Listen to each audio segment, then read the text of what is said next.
ক্রিকেটকে বিদায় জানালেন শিখর ধাওয়ান। আন্তর্জাতিক এবং ঘরোয়া দুই ধরনের ক্রিকেট থেকে সরে দাঁড়ালেন তিনি। সমাজ মাধ্যমে পোস্ট করে একথা জানিয়েছেন ভারতীয় ওপেনার। অবসরের সিদ্ধান্ত ঘোষণা করে ধাওয়ান লিখেছেন, আমার ক্রিকেট যাত্রা শেষ হলো এখানে। সঙ্গে থেকে গেল অসংখ্য স্মৃতি এবং কৃতজ্ঞতা। যে ভালোবাসা এবং সমর্থন পেয়েছি তার জন্য ধন্যবাদ। 38 বছরের ধাওয়ান দেশের হয়ে খেলেছেন 2022 সালের ডিসেম্বরের শেষ বাংলাদেশের বিরুদ্ধে সেই একদিনের সিরিজের পরে ভারতীয় দলে তিনি জায়গা হারান। শুভমন গিল তার জায়গা নেন। ভিডিও বার্তায় ধাওয়ান বলেন, আমার একটাই লক্ষ্য ছিল দেশের হয়ে খেলা। সেই লক্ষ্য পূরণ হয়েছে আমার।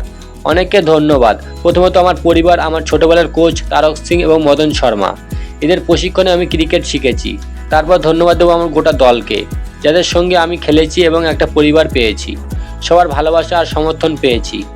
গল্পের বই পড়তে পড়তে যেরকম পাতা উল্টাতে হয় আমি সেটাই করছি। আন্তর্জাতিক এবং ঘরোয়া ক্রিকেট থেকে অবসর নিচ্ছি। ধাওয়ান ধন্যবাদ জানিয়েছেন ভারতীয় ক্রিকেট বোর্ড এবং দিল্লি ক্রিকেট সংস্থাকে। ধন্যবাদ জানিয়েছে সমর্থকদেরও।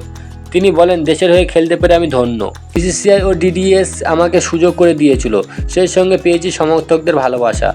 নিজেকে বলতে চাই, দেশের হয়ে খেলতে পারবো না বলে দুঃখ পাওয়া দরকার নেই, বরং এটা ভেবে আনন্দ পাওয়া উচিত যে আমি দেশের হয়ে খেলতে পেরেছি।